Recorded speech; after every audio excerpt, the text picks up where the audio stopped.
There are a lot of awards for podcasting. They range from the Signals to the Ambies. There's a lot of them.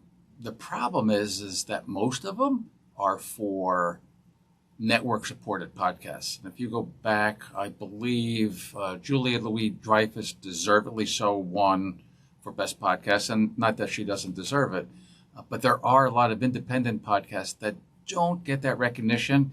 And how that came to me was through a podcast I reviewed.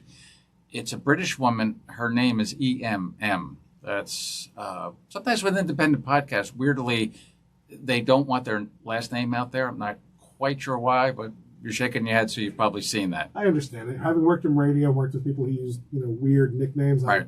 I get the privacy that they want.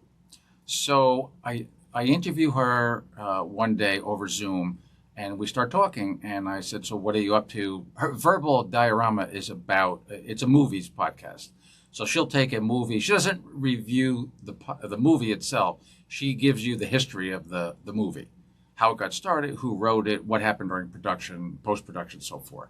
So I said, what are you doing after this? She said, oh, well, I'm the head of the British Independent Podcasting Awards. And my reaction to that was, that's interesting. Do we have an American version of that? And she said, no, I don't know why you Yanks. I can't do an English accent, so I won't try. And that got me thinking, gee, I wonder why we don't. So coupled with that is a change in the focus of Earworthy. So the Earworthy, the publication, which basically does podcast reviews, recommendations, and there are a lot of other people who do the same thing, and a lot of really good people who do that. Great Pods is a good one.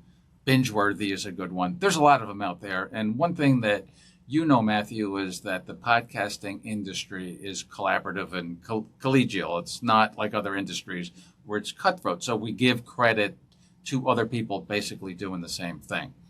So most of the reviews I do end up coming from a marketing company, from a large company, like somebody like Beck Media does some Spotify or iHeart ones. They'll send me something.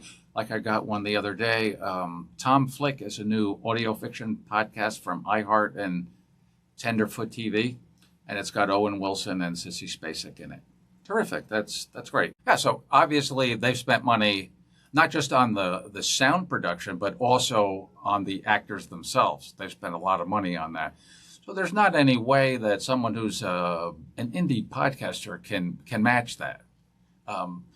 So I just thought about how the field is becoming more and more uneven, and it's hard for people to compete in the indie podcast. And you know yourself, especially since having the other day you had Pat Chung on talking about fan lists, and that really is about ways for independent podcasters to monetize their podcasts. And actually, it was a great episode because I learned a lot about all these different methods that I had never even thought of as far as monetizing. And he really did have some fabulous ideas.